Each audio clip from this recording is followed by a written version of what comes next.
வணக்கம். இது உங்க அஸ்வின் பேசுறேன். இன்னைக்கு எதை பத்தி பார்க்க போறோம்னா ரொம்பவே இன்ட்ரெஸ்டிங்கான டாபிக் பத்தி பார்க்க போறாங்க. ஆமாங்க, MBA காலேஜஸ் எப்படி லோ ஃபீஸ்ல படிக்கலாம், எப்படி அதிகமா ஸ்காலர்ஷிப் வாங்கி படிக்கலாம், அதை பத்தி தாங்க பார்க்க போறோம். நீங்க டான்ஸ் ப்ரிப்பேர் பண்ணிட்டு இருக்கீங்களா? முக்கியமா உங்க வீடியோ எதுக்காங்க, நீங்க டான்ஸ் ப்ரிப்பேர் பண்ற நீங்க டாப் கவர்மெண்ட்ல இருந்து ஸ்காலர்ஷிப் வருது எத்தனை பேருக்கு தெரியும்? ஆமாங்க, நீங்க டான்ஸ் டாப் 300 மார்க்ஸ் எடுத்தீங்க அப்படின்னா உங்களுக்கு கவர்மெண்ட் சைடுல 6000 ரூபீஸ் ஸ்காலர்ஷிப் கொடுக்குறாங்க.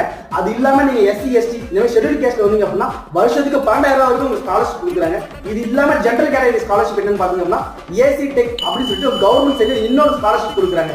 இந்த ஸ்காலர்ஷிப் மட்டும் சில கண்டிஷன்ஸ் இருக்குங்க. என்ன கண்டிஷன் பாத்தீங்க அப்படின்னா உங்களோட ஆண்டு வருமானம் 2.5 lakhs குள்ள இருக்கும். உங்களோட UG பெர்சன்டேஜ் மட்டும் 85% மேல இருக்குங்க. இதை பத்தி மோர் ரிலேட்டட் வீடியோஸ் டிஸ்கிரிப்ஷன்ல நம்பர் கொடுங்க, அது கான்டாக்ட் பண்ணுங்க. மத்தபடி அதர் ஸ்காலர்ஷிப்ஸ் எப்படி அப்ளை பண்றது டிஸ்கிரிப்ஷன்ல கொடுத்துருக்கேன், அதை நோட் பண்ணி வச்சுக்கோங்க. தேங்க்ஸ் ஃபார் வாட்சிங். மறக்காம கமெண்ட் செக்ஷன்ல அடுத்த வீடியோ என்ன பண்ணணும்னு கமெண்ட் பண்ணி வச்சுக்கோங்க. என் வீடியோ மறக்காம சப்ஸ்கிரைப் பண்ணி வச்சுக்கோங்க. அப்பதான் உடனே நான் போற நோட்டிபிகேஷன் உங்களுக்கு வீடியோஸ் வந்து சேரும்.